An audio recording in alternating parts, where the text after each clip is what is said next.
वो दक्षिण भारत की है, लेकिन वो छठ भी करती है। वो गुरु पर्व में सफेद सलवार सूट पहन करके गुरबानी भी गाती है, और तो और वो माता के भजन भी गाती है। जी हाँ, हम बात कर रहे हैं झारखंड की लेडी सिंघम रीश्मा रमेशन की। 15 नवंबर को झारखंड 25 साल का हो जाएगा। झारखंड की पहचान धीरे धीरे बदल रही है और राज्य नक्सल हिंसा से निकलकर बदलाव की तरफ बढ़ रहा है। इस बदलाव के कई लोग वाहक बने हैं। उनमें से एक नाम है 2017 बैच की आईपीएस अधिकारी रीश्मा रमेशन। रीश्मा रमेशन का जन्म वैसे तो केरल में हुआ, वर्तमान में झारखंड राज्य के पलामू जिले की एसपी हैं। इनके नेतृत्व में पलामू में बीते लोकसभा और विधानसभा का चुनाव साल 1990 के बाद पहली बार नक्सल हिंसा से मुक्त।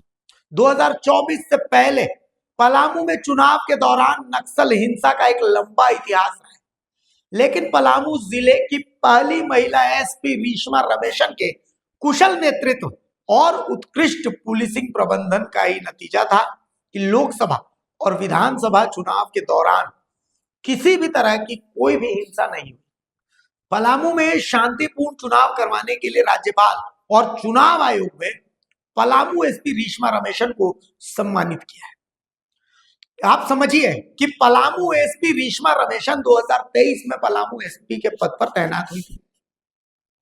आईपीएस रीश्मा रमेशन के तैनाती के दौरान ही पलामू से सीआरपीएफ की पूरी बटालियन को क्लोज कर दिया गया था, जबकि 2000 से बाद में पलामू में जो लोकसभा और विधानसभा चुनाव में नक्सल अभियान और सुरक्षा का नेतृत्व सीआरपीएफ ही संभालता था। लेकिन 2024 के लोकसभा और विधानसभा चुनाव में पलामू में सीआरपीएफ की मौजूदगी नहीं थी। ये अपने आप में एसपी की सारी कहानी कह देती है।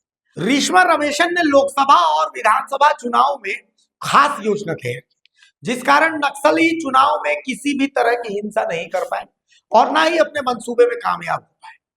और तो और 2024 के लोकसभा और विधानसभा चुनाव में पलामू के कई हिस्सों में पहली बार पोलिंग पार्टी पैदल पहुंची थी।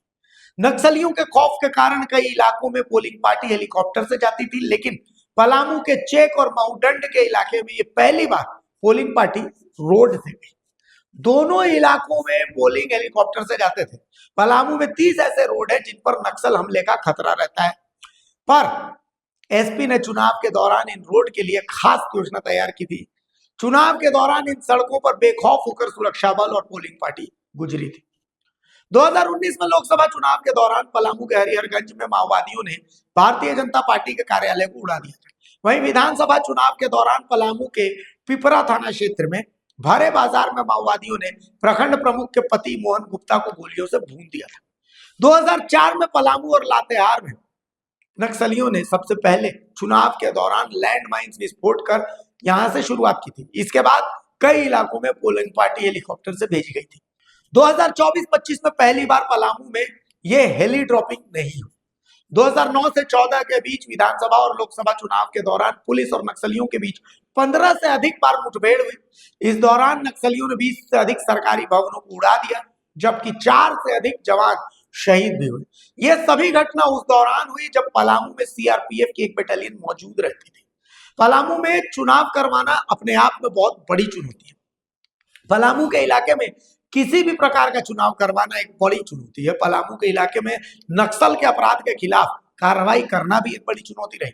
पलामू का इलाका एक तरफ से बिहार के गया और औरंगाबाद से सटा हुआ है। अविभाजित बिहार में पलामू के इलाके से ही चुनाव के दौरान नक्सली हिंसा की शुरुआत होती थी।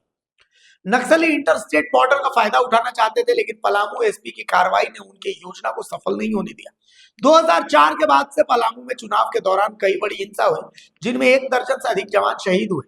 पलामू के इलाके में भाकपा माओवादी के साथ टीएसपीसी, जेजेएमपी जैसे नक्सल संगठन सक्रिय है, लेकिन रीश्मा रमेशन ने इनको नकेल कस दी। नक्सलियों और अपराधियों में आईपीएस रीश्मा रमेशन का खौफ है। पलामू एसपी रीश्मा रमेशन के नेतृत्व में टॉप कमांडर तुलसी भुइया, 5 लाख का इनामी टीएसपीसी कमांडर मुखदेव यादव मारा गया, जबकि कई टॉप नक्सली और अपराधी पकड़े गए।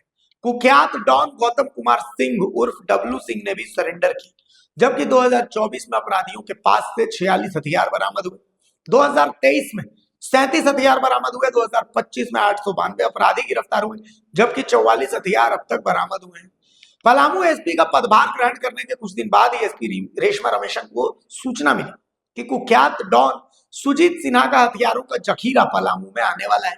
एसपी ने योजना तैयार की और कार्रवाई करते हुए 8 पिस्टल को बरामद किया और हथियार के एक तस्कर को भी गिरफ्तार किया। पलामू एसपी जो रेशमा रमेशन, इनका ये तो आपने पुलिसिया चेहरा देखा, लेकिन अब हम एक सामाजिक चेहरा भी बता देते हैं। पलामू एसपी रेशमा रमेशन से नक्सली और अपराधी खौफ खाते रहे। एसपी का एक सामाजिक चेहरा है, जिस कारण कई लड़कियों का जीवन भी बदल गया। पलामू के मनातू क्षेत्र के रंगेया और सदर थाना क्षेत्र के रहने वाली एक लड़की ने पढ़ाई के लिए एसपी रेशमा रमेशन से मदद मांगी।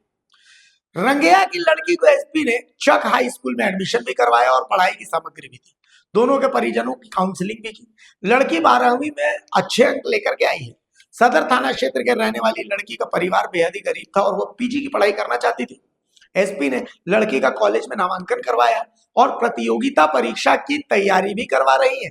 पढ़ाई के लिए दोनों लड़कियों को सभी तरह की सहायता भी दी जाती है। इनके अलावा अपने सानिध्य में कार्य करने वाले जिला पुलिस के अधिकारी और जवान से उनका अपना तो भी ऐसा है कि हम क्या ही बताएं। तो कुल मिलाकर के एसपी एक महिला है, अपराधियों के लिए बेहद कड़क है, खौफनाक है, मगर सामान्य लोगों के लिए पलामू एसपी रेशमा रमेशन बेहद ही आध्यात्मिक और भावुक महिला ऑफिसर है। पहले सुबह उठना, विशेष पूजा अर्चना करना, ग्राम में परिवेश, रहन सहन, क्षेत्र के जरूरतमंद लोगों की बातें सीधे मिलकर सुनना और फिर उन पर जल्दी से जल्दी कार्रवाई करना, वो बताता है कि एसपी रेशमा रमेशन कैसी है। तो कुल मिलाकर के झारखंड के 25 साल होने को है, तो ऐसे में द भारत मित्र ऐसे बदलाव के वाहक अधिकारियों को सैल्यूट करता है।